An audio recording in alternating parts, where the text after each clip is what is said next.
tous les pasteurs, tous les gens qui se disent chrétiens et qui enseignent que les catholiques adorent Marie, vous êtes tous des menteurs. Il faut que les choses soient claires. Et vous n'avez pas le droit, vous êtes malhonnêtes, vous êtes des gens nuisibles. Vous n'avez pas le droit de dire qu'un catholique adore Marie, parce qu'il n'y a pas d'adoration de Marie chez les catholiques. Vous allez comprendre ça comment? Tordu. Je vous ai parlé un jour du caillou qui vit. Le caillou qui vit, c'est justement pour ces gens-là, qui ne veulent rien comprendre et qui sont sûrs d'eux-mêmes, tellement sûrs et orgueilleux et imbus que vous êtes là à raconter des bêtises. L'Église catholique existe depuis 2000 ans. Matthieu, c'est 18. Pierre, tu es Pierre, c'est cette pierre, je bâtirai mon Église. Depuis 2000 ans que l'Église existe. Avec tous les conciles qu'il y a eu dans l'Église catholique jusqu'aujourd'hui, dites-moi l'endroit où vous avez vu dans l'Église qu'on dit qu'il faut adorer Marie. Je vous écoute, pas le bub gars, pas le... Il y a mon adresse email, non? prvmarie@yahoo.fr. Allez-y, je vous attends. Aucun catholique n'adore Marie. Et c'est quand même pénible de voir que jusqu'à aujourd'hui, il y a des gens qui se croient intelligents en disant que les catholiques adorent Marie. Mais au bout d'un moment, soit vous cherchez la vérité, soit vous la cherchez pas. Hein. Et vous là, qui dites toujours qu'on adore Marie, éteignez la télévision, vous zappez, ne me regardez plus. On n'est pas ensemble. Vous n'avez pas le droit de m'écouter. Ceux qui doivent m'écouter sont les gens qui cherchent la vérité. Quelqu'un qui cherche la vérité est mon ami. Quelqu'un qui ne cherche pas la vérité, c'est mon ennemi. Vous n'êtes pas des amis. Et je vous aime comme on aime un ennemi. Matthieu 5, 44.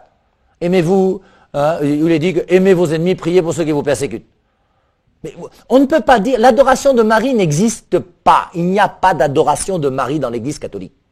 Nous, les catholiques, je vous rappelle, l'adoration, c'est quoi? C'est le fait de croire que la personne à qui je voue ce culte d'adoration est mon Dieu. Et nous reconnaissons Dieu, le Père, le Fils et le Saint-Esprit. C'est tout. Point. Il n'y a pas d'adoration de Marie. L'adoration de Marie n'existe pas.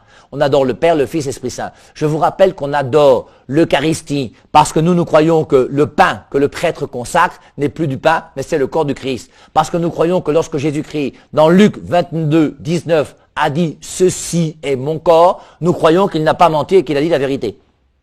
Et la vérité, c'est que c'est son corps, parce que Jésus-Christ ne ment pas. Il a pris du pain, ceci est mon corps. Et quand il dit ceci est mon corps, c'est son corps. Si vous ne comprenez pas, relisez Jean 6, 51, 58. Lorsque dans Jean 6, 51, il est dit, je suis le pain descendu du ciel. Celui qui mangera de ce pain vivra éternellement. Et le pain que je donnerai, c'est ma chair pour la vie du monde. Verset 52. Les Juifs disent, comment cet homme-ci peut-il nous donner sa chair à manger? Et les Juifs ont compris que Jésus-Christ veut donner sa chair à manger. Mais c'est clair, c'est net, c'est biblique. Verset 53, celui qui ne mange pas ma chair et qui ne boit pas mon sang n'a pas la vie. 54, celui qui mange ma chair et boit mon sang a la vie éternelle et je le ressusciterai au dernier jour. 55, car ma chair est une vraie nourriture et mon sang est une vraie boisson. 56, vous lisez aussi. Et vous voyez que Jésus-Christ nous donne sa chair et son sang. Et Luc 22, 19, ceci est mon corps, c'est son corps. Et le corps de Jésus, c'est Jésus. Et là où est Jésus, eh bien on adore Jésus qui est Dieu.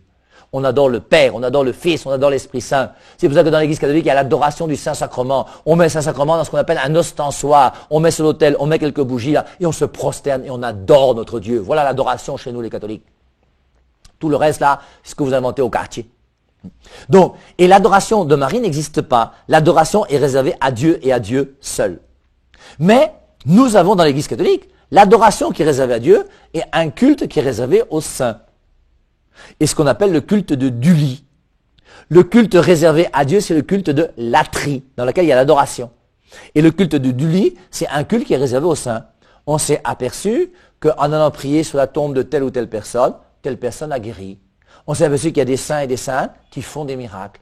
Et on a une dévotion qui est née par rapport à ces saints et ces saintes. Et parmi ces saints, il y a donc le culte de Duli, et il y a un culte d'hyper-Duli qui est réservé à Marie. Pas la latrie. La latrie est réservée à Dieu. Il n'y a que Dieu que nous adorons, et Marie, on ne l'adore pas. On l'aime comme notre sœur.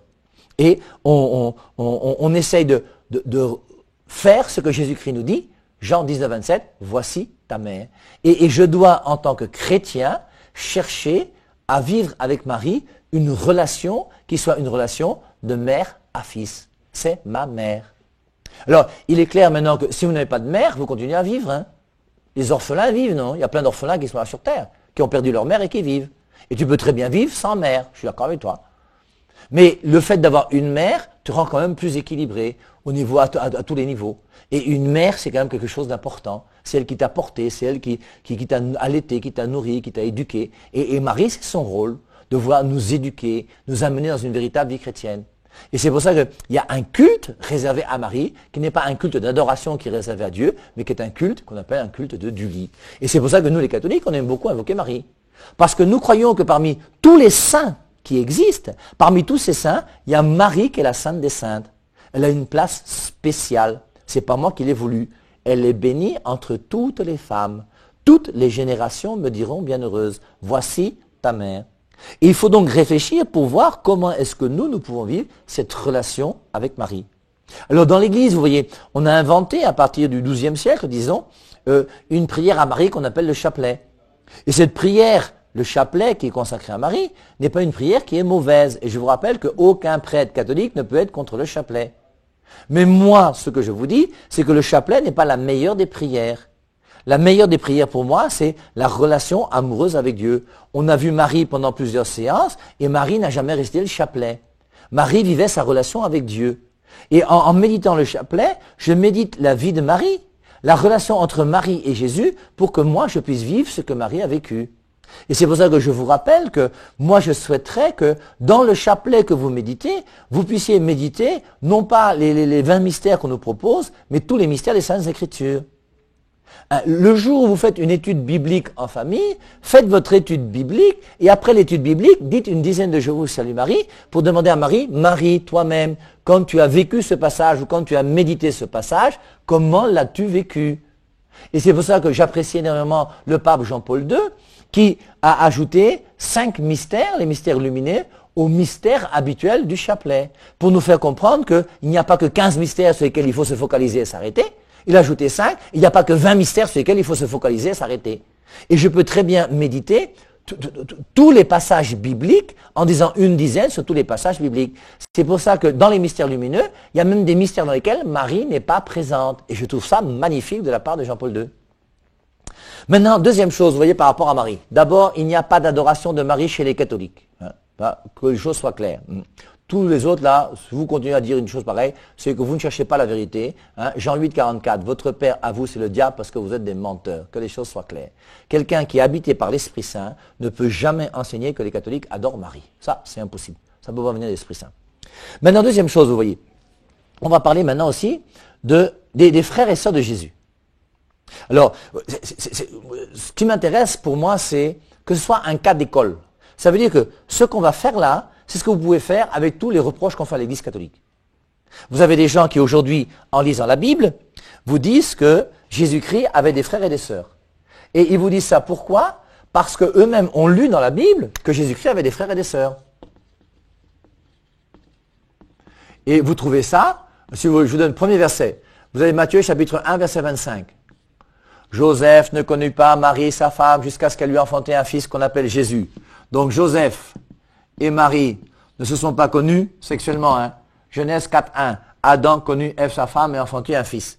Donc Joseph ne connut pas Marie jusqu'à ce qu'elle lui enfantait un fils qu'on appelle Jésus. Donc on voit bien que Joseph n'est pas le père de Jésus. Joseph n'a pas eu de rapport sexuel avec Marie pour que Jésus-Christ vienne au monde. C'est pour ça que Matthieu, donc, dans son passage, là, veut montrer que Joseph n'est pas le père de Marie. Et on avait vu ça l'autre jour, Matthieu chapitre 1, verset 22-23. Tout ça, c'est pourquoi? Pour montrer la prophétie d'Isaïe, chapitre 7, verset 14. La Vierge concevra. Et Matthieu veut montrer que la Vierge qui doit concevoir, c'est Marie. La preuve, c'est que Joseph n'a pas eu cet enfant avec Marie. Il ne reconnaît pas la paternité de l'enfant. C'est pour ça qu'il va chercher à répudier Marie. Et en cherchant à répudier Marie, il montre que je reconnais que c'est pas moi le père de l'enfant. Et Marie est bien donc la Vierge qui devait concevoir. Et ensuite donc, si Joseph et Marie ne se sont pas connus jusqu'à ce que lui enfante Jésus, se sont-ils connus après? Et forcément, vous voyez, quand vous voyez, j'ai un verset comme celui-ci. Alors, ça ne veut pas dire que Jésus-Christ a eu des frères et des sœurs, c'est clair. Ça montre simplement que Joseph et Marie n'ont pas eu de relation sexuelle tant que Jésus-Christ n'est pas né. Mais après la naissance de Jésus, habituellement, un homme et une femme qui se marient, forcément, ont tous des enfants. Ou cherchent tous à avoir des enfants. Et c'est pour ça que Normalement, ils ne se sont pas connus avant, on est d'accord, mais après. Et habituellement, un homme et une femme qui habitent ensemble, eh bien, c'est pas pour se regarder dans les yeux. Je vous rappelle que moi, je n'ai jamais béni, quand j'ai béni une maison, une chambre à coucher dans laquelle il y a 2 lits avec une ligne blanche au milieu. Avec le mari qui dort d'un côté, la femme qui dort de l'autre. Et ce soir, chacun dans sa ligne dit « Bonsoir chérie, à demain ». Jamais. Forcément, c'est un lit commun. Et quand un homme se marie avec une femme, normalement, on attend les enfants. Donc, jusqu'à ce que Jésus-Christ soit né, qu'il n'ait pas eu de rapport sexuel, il n'y a pas de souci. Mais après, donc la question se pose. Deuxième référence maintenant, c'est Marc, chapitre 6, verset 3. Avant ça, Luc, chapitre 2, verset 7. Dans Luc 2, 7, il est dit, Marie emmaillota son fils premier-né. Luc 2, 7 ne dit pas Marie emmaillota son fils unique. Marie emmaillota son fils premier-né. Si c'était le fils unique, ce serait facile, non? Mais la Bible dit que Marie emmaillota son fils premier-né. Si c'est le premier, c'est qu'il doit y avoir un deuxième. Et dans Marc chapitre 6, verset 3, qu'est-ce qu'il est dit? N'est-ce pas le charpentier? C'est bien le charpentier. Le charpentier, c'est d'abord Joseph. Et lui, il a succédé à Joseph. N'est-ce pas le charpentier, le fils de Marie? C'est bien Jésus, le fils de Marie. Et le frère de José, Jacques, Jude et Simon. Et ces sœurs ne sont-elles pas ici parmi nous? Et quand quelqu'un va commencer à lire la Bible uniquement avec sa petite tête, en pensant que c'est lui qui a autorité sur les Saintes Écritures, eh bien il va croire que Jésus-Christ avait des frères et des sœurs. Et Matthieu 1, 25, ok, on voit, Luc 2, 7, Marie emmaillota son fils premier-né, Marc 6, 3, n'est-ce pas le charpentier, le fils de Marie et le frère de José, Jacques, Jude et Simon. La Bible nous donne les frères de Jésus, José, Jacques, Jude, Simon. Et ces sœurs ne sont-elles pas ici parmi nous? Et quand tu lis ces 3 passages bibliques, si tu n'as pas l'intelligence des Saintes Écritures, de l'ensemble des Saintes Écritures et de la compréhension que l'Église nous donne de la Bible qu'elle a donnée au monde, mais tu vas croire que Jésus-Christ avait des frères et des sœurs. Et quand on va te demander, est-ce que Jésus-Christ avait des frères? Oui. Combien? 4. Lesquels? José, Jacques, Jude, Simon. J'ai vu, j'ai lu, j'ai cru. Amen! Alléluia! Et je suis sûr d'être dans la vérité. L'Église catholique ment. C'est moi qui ai la vérité. Amen! Quel amen, mon frère. Et c'est pour ça que je vous cite un autre passage de Pierre 3, 16. Dans la deuxième épître de Pierre, chapitre 3, verset 16, il est dit, il se trouve dans les écrits de Paul des passages difficiles à comprendre dont les personnes ignorantes et mal affermies tordent le sens pour leurs propres écrits, pour leurs propres, je sais plus quoi. Donc, 2 Pierre 3, 16, il se trouve dans les écrits de Paul des passages difficiles. Les écrits de Paul, je vous rappelle, il y en a 13. Romains, 1 Corinthiens, 2 Corinthiens, Galates, Éphésiens, Philippiens, Colossiens, Thessaloniciens, 2 Thessaloniciens, Timothée, 2 Timothée, Tite et Philémon. Dans les écrits de Paul, il se trouve des passages difficiles à comprendre, dont les personnes ignorantes et mal affermies tordent le sens pour leur propre perdition. Ignorantes. C'est ça que j'appelle Mbutuku. Ça, les ignorants. Et le nombre d'ignorants aujourd'hui qui prennent la Bible et qui la comprennent n'importe comment. Et c'est pour ça que moi, Père Hervé Marie, j'ai fait 8 années d'études après le bac pour pouvoir vous parler aujourd'hui. Et vous avez des gens qui ont à peine le BEPC, qui sont pasteurs, comme ils chassent un démon et qui vous disent que vous aurez le visa, vous commencez à leur faire confiance. Mais au bout d'un moment, quand même, il faut quand même réfléchir. Ignorant, c'est pas moi qui dis, c'est la Bible. Donc, maintenant, continuons. Quand, dans Luc 2,7, il est dit, Marie emmaillota son fils premier-né. Est-ce qu'il peut y avoir un premier-né sans deuxième-né? Eh bien oui. Si vous ne le saviez pas, un fils unique dans une maison est le premier-né, même s'il est fils unique. Et c'est pour ça que dans Luc 2,7, lorsqu'il est dit que Marie emmaillota son fils premier-né, c'est pour montrer que Jésus-Christ est un premier-né qui continue l'alliance, comme dans l'ancienne alliance, où Dieu faisait alliance avec les premiers-nés. Et maintenant, n'est-ce pas le charpentier, le fils de Marie et le frère de José, Jacques, Jude et Simon? Jésus-Christ a toujours été appelé le fils de Marie. Et José, Jacques, Jude et Simon n'ont jamais été appelés fils de Marie. Trouvez-moi dans la Bible un passage qui dise que José, Jacques, Jude et Simon sont les fils de Marie. Ce ne sont pas les fils de Marie, ce sont les frères de Jésus. Et ces sœurs ne sont-elles pas ici parmi nous? Ces sœurs, c'est forcément un pluriel, donc il y en a au moins 2. Ça veut dire que Marie aurait eu 2 filles, 4 garçons, plus Jésus. Jésus, José, Jacques, Jude, Simon, 7 enfants. Et ce qui est bizarre, c'est que lorsque Marie descend avec Joseph à Jérusalem, lorsque Jésus-Christ a 12 ans et qu'on le retrouve au temple, Jésus-Christ n'est même pas là en train de s'amuser avec son petit frère. Marie n'a même pas un enfant qu'elle porte au dos. On n'a jamais vu Jésus-Christ s'amuser avec ses frères et ses sœurs. Mais c'est uniquement quand il devient grand qu'on commence à parler des frères de Jésus. Maintenant, dans Matthieu, chapitre 27, versets 55 et 56. Matthieu 27, 55 et 56. On nous dit qu'au loin, pas au pied de la croix, hein, au loin, il y a un groupe de femmes. Au pied de la croix, il y a Jean, avec Marie. Et au loin, il y a un groupe de femmes. Et dans le groupe de femmes qui est au loin, il y a une femme qui s'appelle Marie, mère de Jacques et de José. Donc, il y a une Marie qui n'est pas la Vierge Marie qui est au pied de la croix, et cette Marie est mère de Jacques et de José. On a 2 frères de Jésus qui sont les enfants d'une autre Marie qui n'est pas la Vierge Marie qui est au pied de la croix. Ça pose quand même un problème. Et donc, ensuite, on voit bien donc que Jacques et José sont les enfants d'une autre Marie qui n'est pas la Vierge Marie. Deuxième référence, Luc 1, 26. C'est l'Annonciation. À l'Annonciation, vous avez l'ange qui vient voir Marie. Marie est promise en mariage à Joseph. Marie et Joseph vont se marier. Maintenant que Marie et Joseph vont se marier, l'ange lui dit, tu vas être enceinte, tu enfanteras un fils. Marie dit, impossible. Dites-moi, pourquoi c'est impossible? Vous avez aujourd'hui des femmes qui ont 14, des jeunes filles qui ont 14 ans. À 14 ans, elle te dit que moi, je veux devenir religieuse. L'autre te dit que non, moi, à 14 ans, je décide que je vais me marier.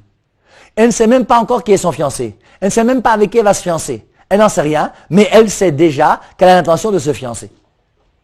Marie, elle a son fiancé qui est là. Joseph va se marier avec Marie. Marie, tu vas te marier avec Joseph? Oui. Tu auras un enfant? Non. Vous comprenez ça comment, vous? Et forcément, vous voyez, quand vous voyez ce passage où l'ange vient dire à Marie, tu vas être enceinte, tu enfanteras un fils. Marie dit, impossible parce que je suis vierge. Mais quand même, Marie aurait dû dire, elle ne devait pas dire impossible, elle dit, non seulement c'est possible, mais Joseph est là. Dès qu'on se marie, Joseph et moi, on se met au travail et on fait notre part d'enfant. Tu vas te marier avec Joseph? Oui. Tu auras un enfant? Non. Pourquoi? Parce que je suis vierge. Et Marie va se marier avec Joseph? Oui, mais elle n'aura pas d'enfant. Pourquoi? Parce qu'elle est vierge. Quand Marie dit impossible parce que je suis vierge, mais qu'est-ce que ça veut dire? Tout d'abord, toutes les femmes de la terre naissent vierges. Est-ce que parce qu'une femme est née vierge, ça l'empêche d'accoucher demain? Jamais. On est d'accord? Une femme peut même rester vierge jusqu'au jour du mariage. Je vous rappelle que c'est ce que l'Église recommande. Hein. Restez vierge, vous les garçons comme les filles, jusqu'au jour du mariage chrétien. Une femme peut rester vierge jusqu'au jour du mariage. Ça va l'empêcher d'accoucher ensuite? Jamais. Quelle est donc la virginité qui va empêcher Marie d'accoucher alors qu'elle va se marier avec Joseph? C'est simple. C'est que Marie, tout en se mariant avec Joseph, sait qu'elle a l'intention de rester vierge. Et Joseph, comme on l'a vu l'autre jour, accepte d'être le chaste époux de Marie. Et Marie peut dire en toute vérité, impossible parce que je suis vierge. Je vais me marier avec Joseph, c'est vrai, mais Joseph et moi, on n'aura pas d'enfant parce que je suis vierge. Et on comprend, vous voyez, pourquoi les frères et sœurs de Jésus ne peuvent pas être les frères et sœurs de Jésus, même ventre avec Marie.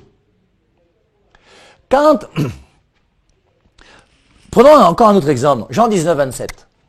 Jean chapitre 19, verset 27. Qu'est-ce qui se passe? Jésus-Christ meurt sur la croix. Quand Jésus-Christ meurt sur la croix, en mourant sur la croix, au pied de la croix, il y a Marie qui est là avec Jean. Et Jésus-Christ dit à Jean, voici ta mère. Il dit à Marie, voici ton fils. Et la Bible nous dit, à partir de cette heure-là, le disciple a pris chez lui. À partir de cette heure-là, le disciple prend Marie dans sa maison. Ça veut dire donc que, une fois que Jésus-Christ est descendu de la croix, une fois que Jésus-Christ est déposé au tombeau, maintenant que Jésus-Christ est déposé au tombeau, on va rouler la pierre et Marie ne va pas aller habiter seule, Marie va aller habiter chez Jean. À partir de cette heure-là, le disciple a pris chez lui. Et on a donc Jean qui va prendre Marie dans sa maison. Imaginez, mes amis, que José, Jacques, Jude et Simon soient réellement les enfants de Marie. L'histoire là allait se passer comment? Tu apprends que Jésus-Christ meurt. Jésus-Christ, fils de Dieu qui est Dieu. Ton frère, toi José, Jacques, Jude, Simon, tu apprends que Jésus-Christ est crucifié et qu'il est mort. Mais tu fais comment? Mais tu viens assister au deuil. Tu vas accompagner ta mère. Et forcément, José, Jacques, Jude et Simon devaient le soir même se retrouver à la maison avec Marie pour préparer le deuil et se consoler. Et imaginez que José, Jacques, Jude et Simon arrivent à la maison. Ils s'aperçoivent que Marie n'est pas là, mais qu'elle est partie habiter chez Jean. Mais qu'est-ce qu'ils vont faire?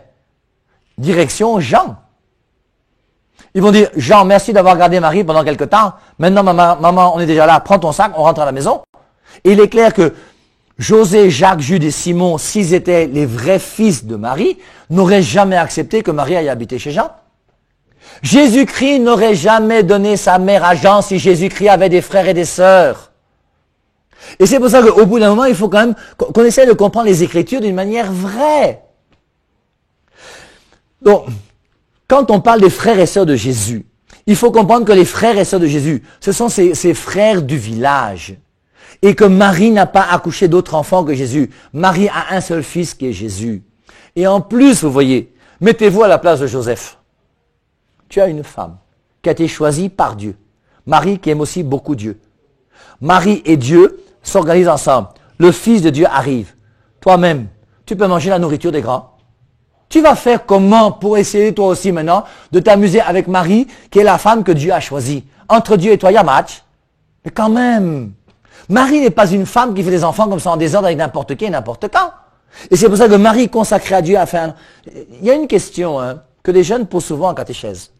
Quand vous parlez des frères et sœurs de Jésus. Après, ils me disent toujours, la grande question qu'ils me posent régulièrement, ces élèves en catéchèse, toujours quand tu parles des frères et sœurs de Jésus, un doigt se lève pour te dire, mon père, comment se fait-il que Dieu a commis l'adultère avec Marie? C'est une très bonne question, hein? Comment se fait-il que Dieu, alors, a pris la femme d'autrui? Comment se fait-il que Dieu a pris la femme de Joseph? Et si Dieu a pris la femme de Joseph, c'est que Dieu a commis l'adultère avec Joseph. Avec Marie, pardon. Et la seule réponse est laquelle? C'est que c'est Joseph qui allait commettre l'adultère s'il prenait la femme de Dieu. Dieu a choisi Marie et Marie est consacrée à Dieu. Et Dieu peut utiliser Marie comme il veut. Et Dieu a fait son enfant avec Marie comme conçu par l'Esprit Saint. Et maintenant, une chose qui est sûre, c'est que Joseph, lui, ne peut pas prendre cette femme qui est entièrement consacrée à Dieu. Et si Joseph avait fait un enfant avec Marie, c'est Joseph qui aurait commis l'adultère avec, entre guillemets, celle que Dieu a choisie pour être la mère de son fils. Et c'est pour ça que sur ces frères et sœurs de Jésus, vous voyez, nous devons comprendre que nous ne devons pas avoir une connaissance uniquement littérale ou superficielle de la Bible. C'est pour ça que nous, vos prêtres, nous avons fait jusqu'à 8 années d'études pour étudier la théologie, pour étudier la philosophie, pour étudier ces sciences qui vont nous aider à bien comprendre les Saintes Écritures. Je vous rappelle que vous n'avez pas d'homme de Dieu sur terre aussi bien formé que vos prêtres catholiques. Comprenons donc que les frères et sœurs de Jésus sont ses cousins, ses frères du village, que Marie était entièrement consacrée à Dieu et que Joseph était le chaste époux de Marie. Il faut, vous voyez, qu'on puisse mieux comprendre qui est cette femme. Cette femme qui a une place privilégiée dans le cœur de Jésus. Marie qui est quelqu'un d'unique, bénie entre toutes les femmes. Toutes les générations me diront bienheureuse. Et cette femme qui est donnée comme mère, pour que nous aussi nous puissions vivre ce qu'elle a vécu. Il faut que les frères et sœurs de Jésus nous fassent comprendre que le véritable frère de Jésus, la véritable sœur de Jésus, mère de Jésus, je vous rappelle Luc 11, 27. Dans Luc, chapitre 11, au verset 27. Et j'aime beaucoup quand je parle de Marie, commencer par ce verset, où il y a une femme qui dit « Heureux le sein qui t'a porté, heureux celle qui t'a allaité. » Et Jésus-Christ dit non. Heureux, non pas ma mère qui m'a accouché, heureux plutôt ceux qui écoutent la parole de Dieu et qui la mettent en pratique. Et l'important pour Marie, ce n'est pas premièrement d'avoir accouché Jésus, même si c'est formidable et un plan particulier pour Marie. Mais la chose importante, c'est que Marie elle-même a mis en pratique cette parole et a vécu avec Jésus-Christ la vie la plus belle qui soit. Et elle nous a donné comme mère pour que nous-mêmes, nous puissions vivre ce que Marie a vécu. Aimons Marie, prions-la, n'ayez pas peur. Elle vous conduira à Jésus. Marie, son bonheur, c'est que nous soyons vraiment des amis de Jésus, son Fils. Loué soit Jésus-Christ.